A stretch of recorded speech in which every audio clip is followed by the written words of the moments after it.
Et donc, salut à toutes et à tous les amis, c'est Chef Zero et aujourd'hui on se retrouve pour une nouvelle vidéo un peu spéciale. Aujourd'hui, on va réinstaller le système de mon NAS. Et donc, je vais aussi vous montrer comment on administre tout ce beau petit monde. Tout simplement parce que j'ai fait une petite bêtise. Enfin, petite, tout est relatif. Oh, oh non, j'espère. Oh non. Oh non. J'ai fait un rm-rf slash. Plus précisément slash étoile. Oh putain. En route. Voilà. Donc pour ceux qui connaissent pas Linux, ça veut dire que j'ai littéralement dit au système, tu dégages tout. Voilà. Ah non, il n'y a pas de problème de permission pour ceux qui se demandent. Je suis en route, donc l'utilisateur qui a toutes les permissions. J'espère juste que ça n'a pas dégagé tout ce que j'avais sur mes disques. Donc je vais vous montrer le NAS qui se trouve juste ici. Et j'espère que ça n'a rien dégagé sur le RAID. Ouais. Ouais. Donc je vous propose de commencer sur le champ. Donc on va commencer par exit dans le shell. Je vais faire tourner ce NAS sous Ubuntu. Initialement je voulais le faire tourner sur Debian. Mais Debian a un bug avec... Debian 12 en tout cas a un bug. Et Debian 11 n'est plus supporté. Donc on dégage cette idée de la tête. On va mettre un Linux qui a encore des mises à jour. Debian 12 a un bug qui fait qu'à chaque fois que je rentre un systemctl daemon reload, quick, voilà, ça plante. Yes. Donc on va commencer. Donc on est dans Petit Boot, qui est un peu l'équivalent du BIOS pour cette petite puce ARM. Donc ici nous avons à faire une Odroid HC4 avec deux disques de 4 Tera branchés sur les SATA. 4 ou 8 Non, 8. 8, pardon, 8 Tera branchés sur les SATA. Et on va commencer par effectuer la commande netboot default qui va récupérer la configuration netboot par défaut. On va appuyer sur CTRL et D et on va sortir. Le clavier sera en anglais, hein, donc vous étonnez pas. On va tenter, du coup, on n'a pas trop le choix. On va prendre le dernier Ubuntu, tant qu'à faire. J'aimerais bien que... Merci, le focus. On y va. C'est parti. Donc vous voyez que ça se lance, hein, ça affiche des trucs en bas, c'est normal, ça se lance. J'ai mal au bras. C'est moi qui tiens la caméra moi-même. Ouais, pas de caméraman, vous avez vu. Technique secrète du pauvre. J'aurais pu m'imprimer un truc, mais là j'ai eu juste la flemme de lancer une impression qui va durer un quart d'heure. Donc nous sommes ici sur l'écran de sélection de langage. Donc je vais faire en anglais parce que l'anglais c'est mieux pour l'informatique. Je vais me configurer comme pour lui dire que je suis en France. Ouais, on garde le United States. Oui, tu vas détecter mon keyboard. Donc là, vous appuyez par exemple sur U à tout hasard. Sur W. No. Go back. Donc vous allez appuyer sur U, puis sur W. Non, je n'en ai pas. Et oui, j'en ai une avec Shift. Non, je n'en ai pas. Continue. Donc là, il a détecté notre disposition de clavier. C'est assez important. Bon. Voilà. On va le laisser travailler un petit peu. Donc, je vais tout de suite avec vous brancher la carte SD. Qui se trouve... Ici, saloperie. Voilà. Quelques beaux câbles management. Donc, c'est pas compliqué. C'est central. Parce que c'est lui qui gère le trafic entrant. En plus d'être le NAS. C'est pas une bonne idée, mais bon. Bodman fait le taf, hein, en général. Est-ce que je suis en France? Non, je suis pas en France. Ok, bon, blablabla. Fais ta chouchoute là, allez. Donc là, il va me... Je suis désolé pour la stabilité, hein, mais... Vraiment tourner avec les moyens du bord, là. Regardez, j'ai même sorti le vieux clavier du placard, là. Ah, bah... Clavier membrane, bah... Bon, il fait le taf, hein. Pour ce qu'on fait, il fait le taf. Je vais essayer de ne pas me cogner à ce cas-là. Ça ferait mal. Ça ferait très mal. Full name. Je vais cacher.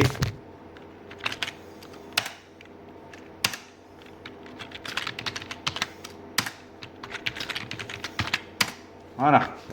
Donc j'ai rentré mon nom d'utilisateur et mon mot de passe que je voudrais après. Donc si vous savez lire, en priori, installer Linux, c'est simple. Oui, il faut savoir lire, je sais. Mais bon, c'est faisable. Comme vous pouvez le voir, on est vraiment sur un vieil écran VGA. Qui est actuellement mon deuxième écran. Oui. Mais bon, pratique, prend pas toute place. Vous avez peut-être pu voir ça. Ça, c'est un autre projet pour plus tard. Alors. Eh oh, la caméra, merci. Très bien. Gna gna gna. Non, tu me fais l'entièreté du disque, j'en ai rien à faire. Au revoir. Donc là, je lui ai demandé de sélectionner le disque et je lui ai dit, tu fais tout? Oui. Bon. Je pense qu'installer Ubuntu, la plupart des gens vont savoir s'en débrouiller. C'est à peu près la même chose que Linux Mint. Si ce n'est que Linux Mint quand même est un peu plus friendly. J'ai personnellement jamais utilisé la ligne de commande quasiment quand j'étais sur Mint. Par contre, le seul truc que je peux dire à Mint, merci d'avoir dégagé tous les trucs à chier d'Ubuntu. On parle bien entendu des trucs faits par Canonical pour vous espionner.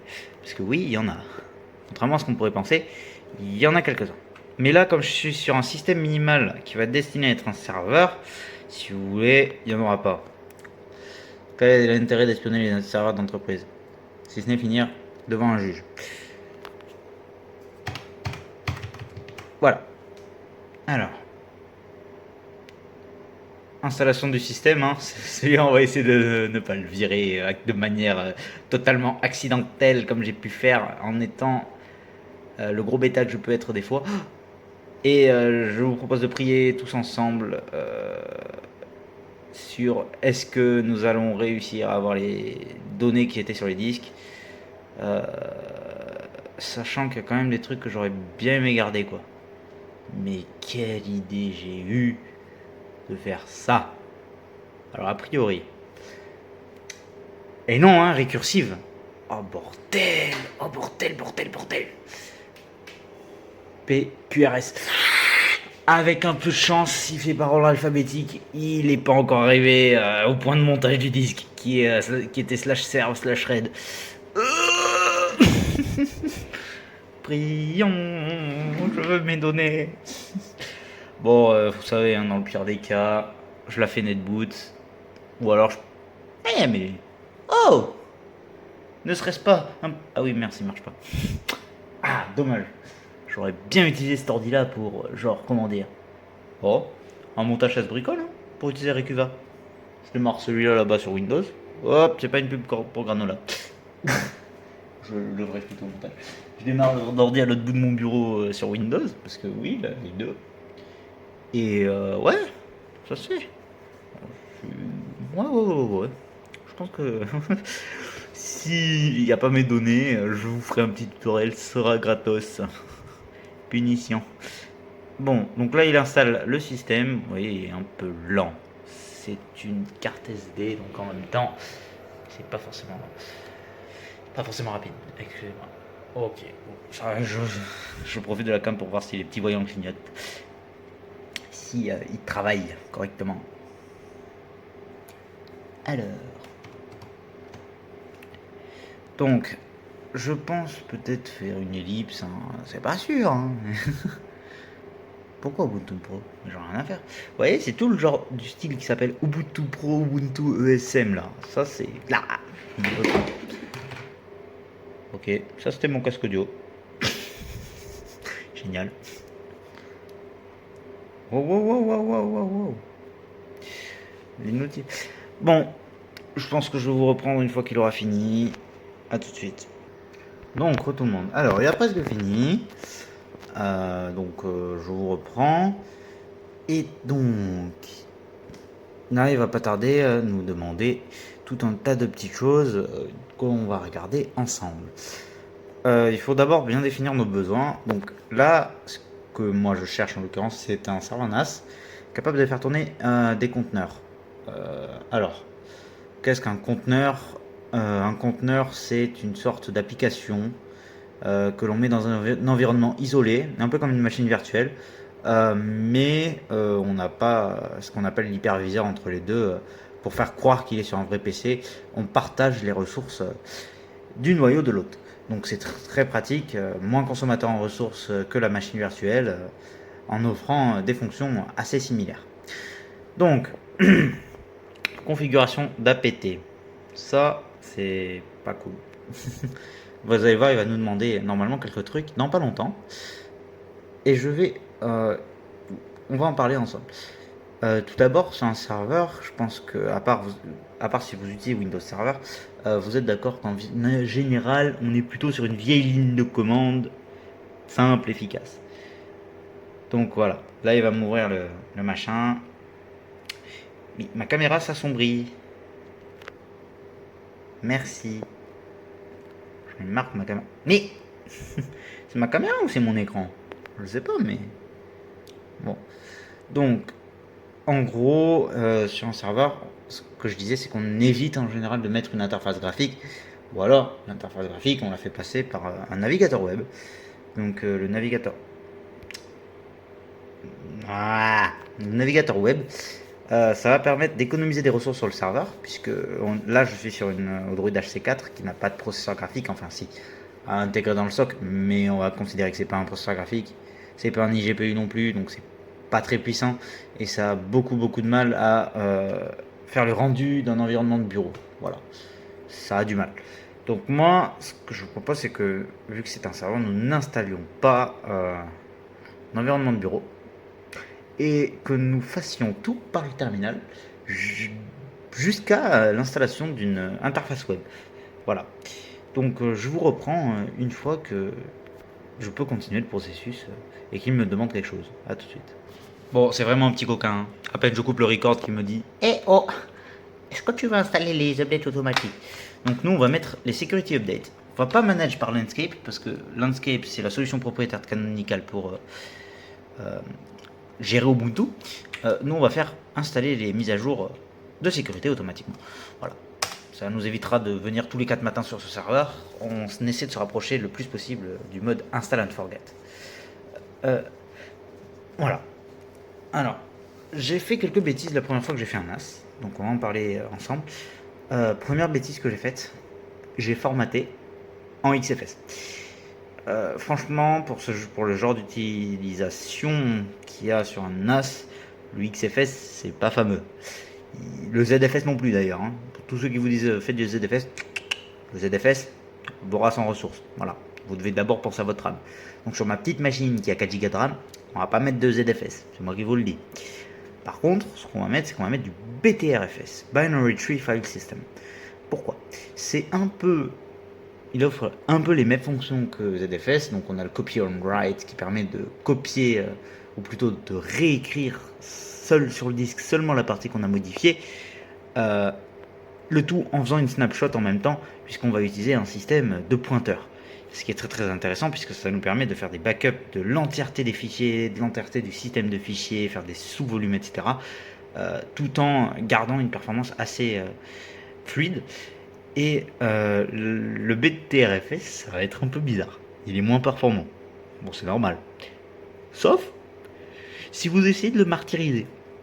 Vraiment, si vous voulez le martyriser, que vous envoyez tous les cœurs d'un Threadripper dessus, bah, il sera plus performant que n'importe quel autre file system. Pourquoi? J'en sais rien. Comment ça se fait? J'en sais rien non plus. Est-ce que c'est marrant? Oui. Donc voilà, donc BTRFS est vraiment adapté au serveur en réalité. Voilà, donc je vous reprends quand il aura un peu avancé. Donc retombons. Alors, je vais débrancher mon téléphone. Voilà. Il nous demande quelque chose.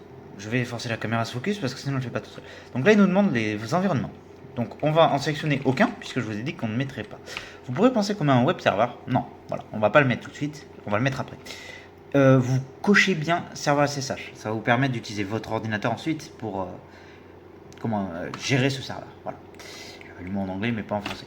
Et vous mettez les standards système utility, on va les enlever carrément, comme ça on garde un système léger au possible. Donc ça run, et là normalement, voilà, ça va installer le reste du système et va nous demander de redémarrer assez rapidement vers notre nouvelle installation d'Ubuntu 22.04. Voilà. Donc,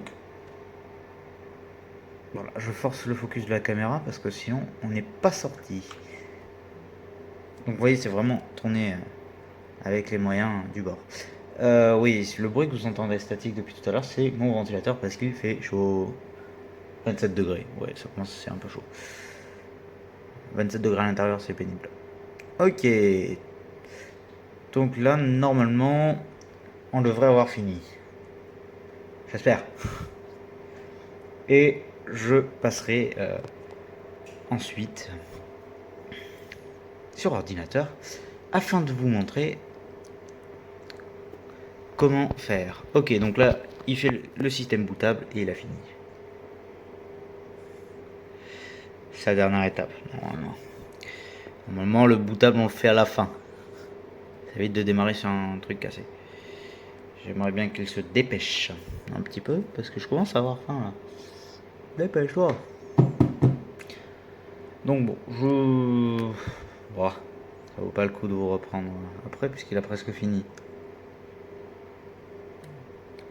Donc, normalement, il devrait nous envoyer un joli petit message nous disant Reboot. Comme vous pouvez le voir, c'est vraiment lent. C'est un processeur ARM, donc ça a l'avantage d'être économe en énergie. Voilà. Non. Alors voilà. Si vous êtes comme moi sur une carte ARM ou Android, on n'est pas en UTC. Hein.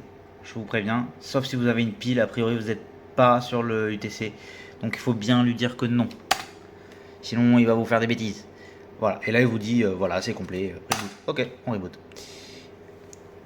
Voilà, donc là on reboot le système et normalement il devrait être sympa et nous reboot directement sur l'écran. Donc on vérifie bien que ça nous reboot sur l'écran. Et une fois que ça nous a reboot sur l'écran,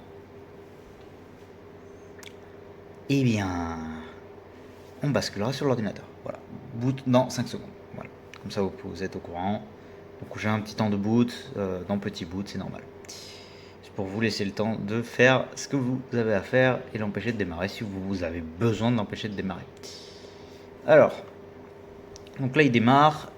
Je sais pas si j'aurai un affichage ou pas, ça peut être assez variable. En tout cas, voilà. Donc voilà, je vais avoir un affichage. Voilà. Donc vous voyez, on est bien arrivé ici. Maintenant, nous allons basculer sur l'ordinateur. À tout de suite.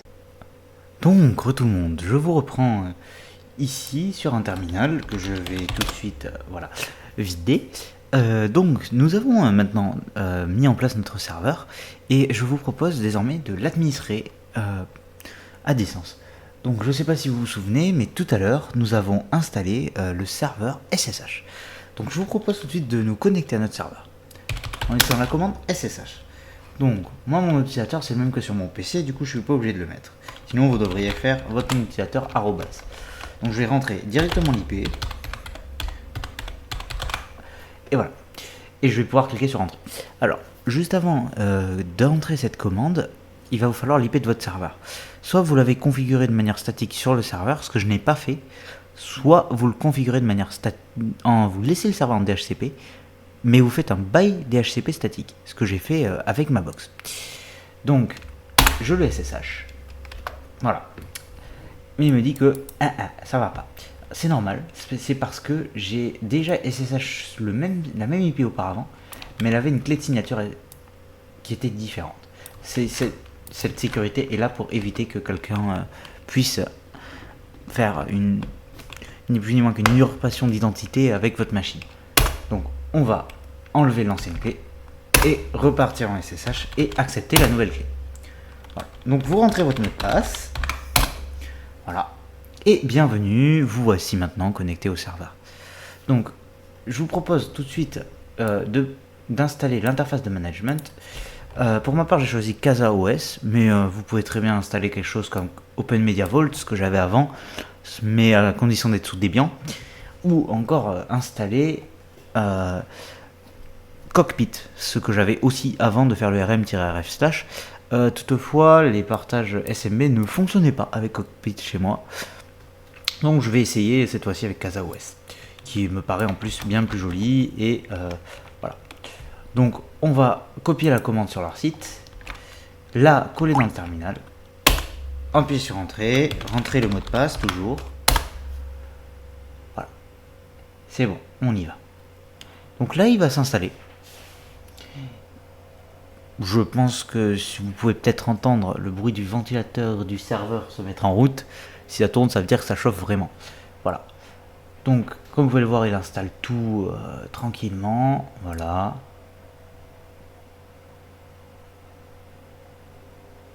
Voilà. Donc, c'est un script automatique. C'est vraiment pratique. Tous n'ont pas des scripts automatiques. Cockpit en a un, OMV aussi, mais des fois, ça peut ne pas être le cas. Voilà. Donc ça me paraissait important de mentionner. Excusez-moi, je dois activer le support de refroidissement du... On va pas l'activer finalement. Il y a un petit problème. Ok. Je peux faire cuire des œufs sur mon PC, c'est officiel. Voulez-vous des œufs durs? Alors, voilà. Donc, ce que ça fait là, c'est que tout à l'heure, je vous ai parlé d'une interface de management web. C'est ce qu'on est en train d'installer, et vous voyez qu'il installe tout un tas de services. Donc par exemple NFS, c'est pour faire des partages Linux et macOS, donc c'est plutôt des partages ce qu'on appelle POSIX, donc qui sont compatibles avec des systèmes compatibles justement avec cette norme POSIX, donc ça va être macOS, Linux, pour ne citer que, je crois il me semble que FreeBSD l'est également. Et vous avez d'autres. Et par exemple, vous allez avoir Samba qui va être compatible avec les clients Windows. C'était pas le cas avant, mais maintenant Windows prend nativement en charge le NFS et Linux prend nativement en charge le SMB, qui est le protocole de Microsoft pour Server Message Block. On va voir CIFS, qui est un autre système qu'on combine généralement au SMB. Et d'autres utilitaires tels que Docker, Nzip, etc. Pour ma part, je vais beaucoup utiliser Docker, puisque comme je vous ai dit, il va gérer en grande partie mon entrée de trafic réseau, ainsi que certains de mes services qui tournent sur mon NAS, tels que, à tout hasard, hein, potentiellement un Nextcloud, un OnlyOffice ou autre, histoire d'avoir ma suite bureautique à moi, comme Google Cloud, sans héberger chez Google. Voilà. Et avec 8 Tera de stockage gratos. Pas gratos, non, puisque je paye la facture. Ah voilà. Donc, ce qu'on va pas faire ici, et que j'avais déjà fait, c'était mettre en place le RAID. Donc, je suis en configuration de RAID 0.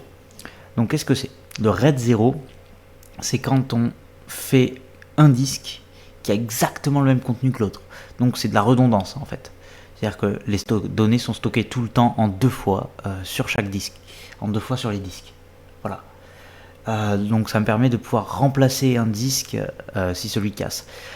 Sachant que j'ai fait ce RAID après avoir mis le deuxième disque.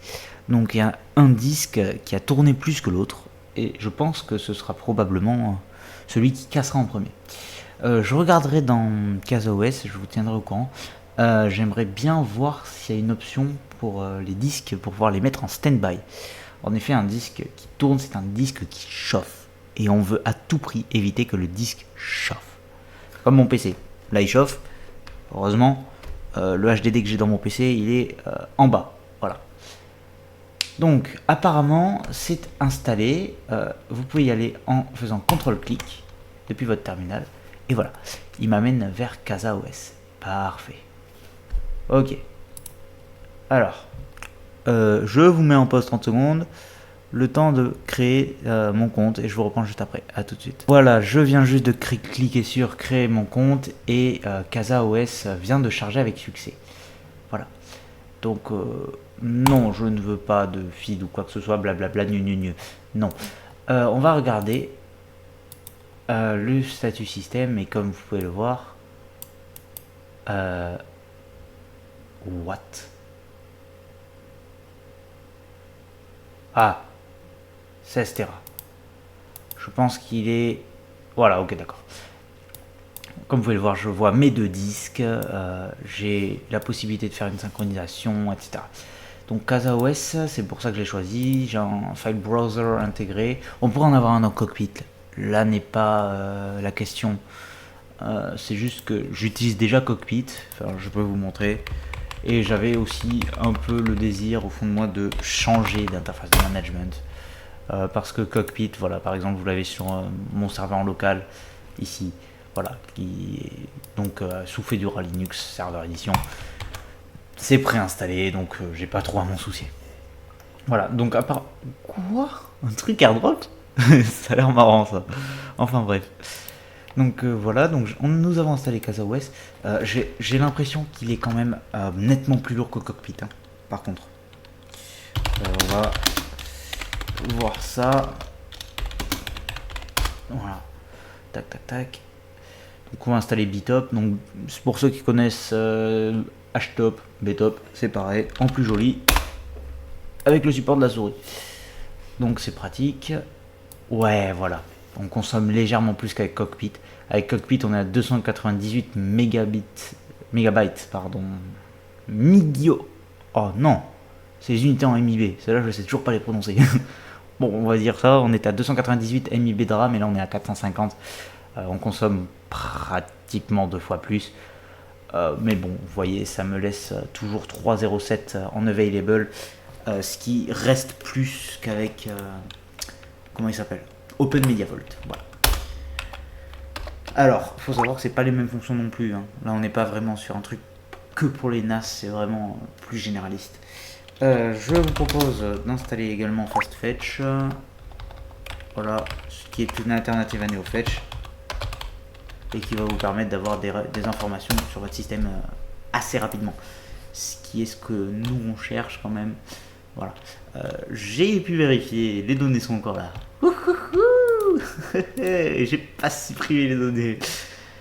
Là, je vous le dis tout de suite, c'est un coup de chance énorme. Voilà. Il n'y a pas d'autre mot. C'est un coup de chance. Il y a... voilà. Bref. On va tout de suite ouvrir ce magnifique App Store et commencer à installer.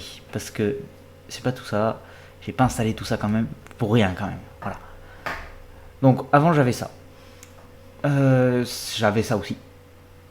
Je vais réinstaller ça parce que c'est un peu important pour une certaine personne qui utilise mon serveur pour pas trop changer les usages. Voilà. Voilà. On va continuer. J'avais Gitty. Je pense que je vais le remettre. Je suis pas encore sûr parce que je peux host tout sur GitHub aussi. Donc on va voir. MineOS, non, on n'héberge pas de serveur sur une puce ARM. Enfin, pas si elle est chez moi. Ça, on en a besoin. Voilà, parce que j'ai besoin de mon reverse proxy. Ok. Donc, très intéressant. Il me propose déjà tout ça sans même que je lui ai demandé quoi que ce soit. Waouh. C'est vraiment pratique en fait. Memory limit, oui. Bon, ok, après tout... non, Endless Stop, c'était très bien. Bon.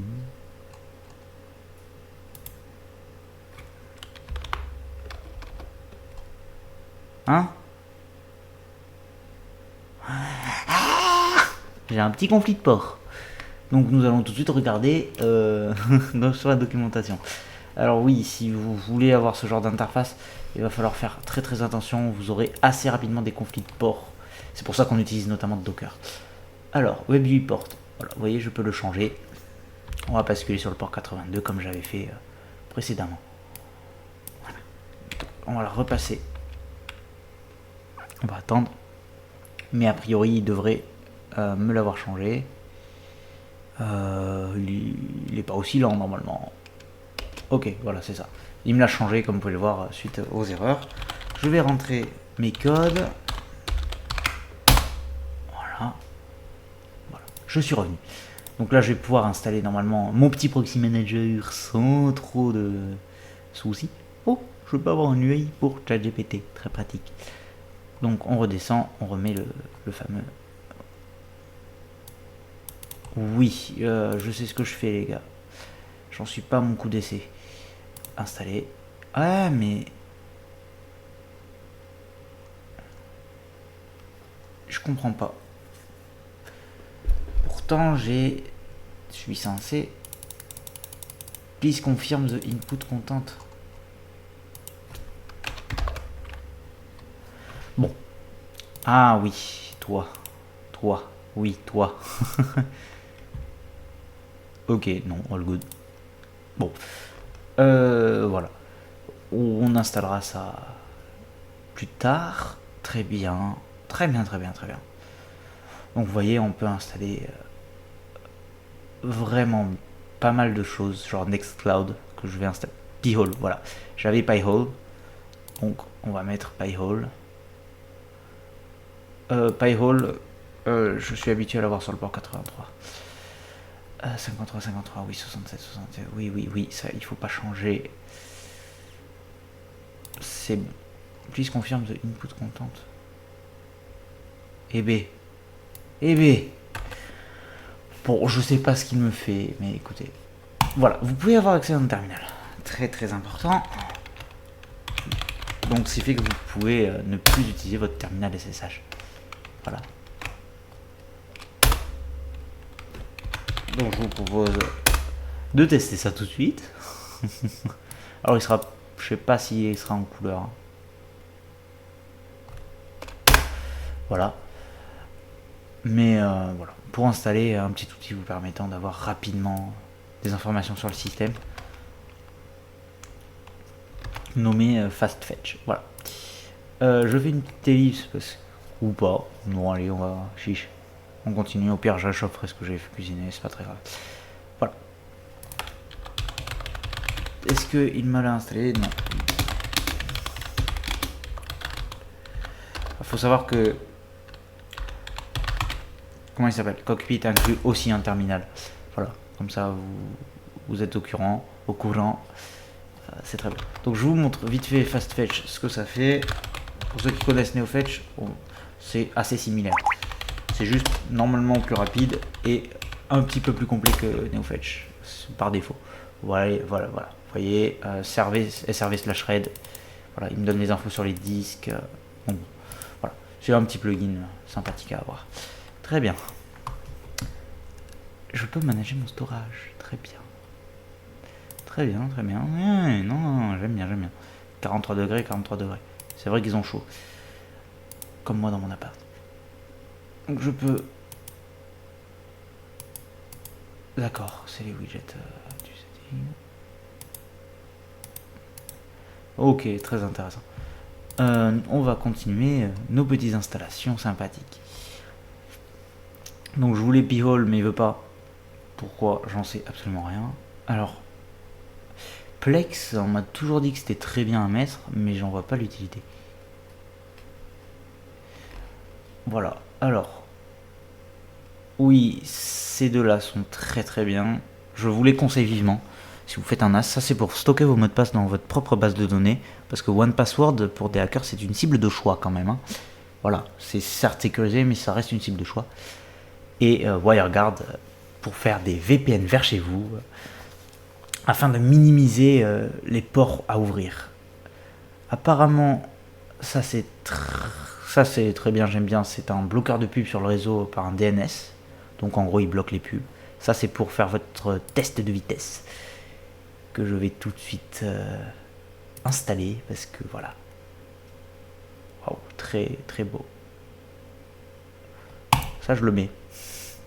C'est mort. Parce que j'ai toujours voulu avoir ça. Voilà, d'accord, je ne peux pas installer ce genre de truc. Normalement, il est censé me proposer. Voilà, ça c'est pareil, vous pouvez avoir votre propre Google Authenticator si vous voulez, pourquoi pas. Voilà, donc je vais mettre... J'aimerais bien mettre Nextcloud, mais j'ai peur que ce soit un peu lourd. Oh, ça passe. Allez, ça passe. Vous savez quoi, ça passe. On va mettre Nextcloud. Je verrai si je peux le lier à un OnlyOffice ou pas. C'est... Continuer dans le background. Nous allons également Voilà. Mettre P-hole. Enfin, lui d'abord je veux le mettre. Parce qu'en fait on en a besoin pour la configuration que je veux faire. Mais bon, je pense que pour une configuration de NAS, vous n'aurez guère besoin de plus que ce que je vous ai montré, à savoir potentiellement Plex, un petit Nextcloud, un Volt Warden et un WireGuard. En général, ça suffit amplement. Moi, je n'ai pas besoin de WireGuard puisque je l'ai sur ma box, mais voilà, c'est voilà, je pense que File, voilà, ça devrait suffire pour vous. J'espère que cette petite vidéo sur les NAS vous aura plu. Si vous voulez plus de contenu dans ce genre, n'hésitez pas. Voilà, abonnez-vous, lâchez un pouce bleu, faites un commentaire ou quoi que ce soit, faites-le moi savoir, quoi. Et nous referons plus de contenu informatique tel que Linux ou autre. Voilà, je vous souhaite une bonne soirée et on se retrouve à la prochaine pour une nouvelle vidéo. A plus. Voilà. Alors, petit test post-vidéo, petit point post-vidéo, pas excusez-moi. J'ai trouvé pourquoi je pouvais pas installer P-hole, c'est à cause du système des results. Donc je vous conseille de le désactiver. Voilà. Et vous allez devoir voilà, faire un comment expliquer, un fichier qui vous permet de résoudre vos paramètres DNS. Alors, pour ça, vous allez reprendre votre SSH comme moi, en route. Donc pour faire du root, vous faites sudo-i. Ne faites pas rm-rf/ hein, ou / étoile comme j'ai eu la bêtise de faire. Hein. Évitez s'il vous plaît. Je ne suis pas responsable si vous le faites. Voilà, je me dédouane, c'est vous. Vous n'avez pas qu'à, non mais, bande de petits chenapans. Et vous allez créer le fichier resolve.golf. Alors vu que nous n'avons pas installé les outils système de base, je vais devoir le faire avec la commande echo. Donc je vais mettre DNS, non voilà c'est pas DNS, c'est name server 8.8.8.8 et vous le mettez dans resolve.conf. Vous répétez l'opération en ajoutant un truc, un deuxième chevron et en mettant 8.8.4.4. Normalement vous devriez avoir des paramètres DNS à présent. Afin de vérifier, je vous propose ni plus ni moins qu'une vieille commande ping 8.8.8.8. Voilà, donc là vous avez internet et maintenant on va essayer de ping google.com. Et voilà, comme vous avez pu le voir, nous avons bel et bien l'IP de Google qui s'affiche et vous devriez être en mesure de faire comme moi et d'installer P-hole à présent, ce que l'on va faire tout de suite. Voilà, alors P-hole, voilà, normalement vous devrez pouvoir installer P-hole tranquillement. Voilà, donc j'espère que cette petite vidéo, donc c'est la fin du point, j'espère que cette vidéo vous aura plu. Je refais l'outro, hein. Abonnez-vous, lâchez le pouce bleu, vous connaissez la chanson, hein. Et on se retrouve à la prochaine pour une nouvelle vidéo. A plus.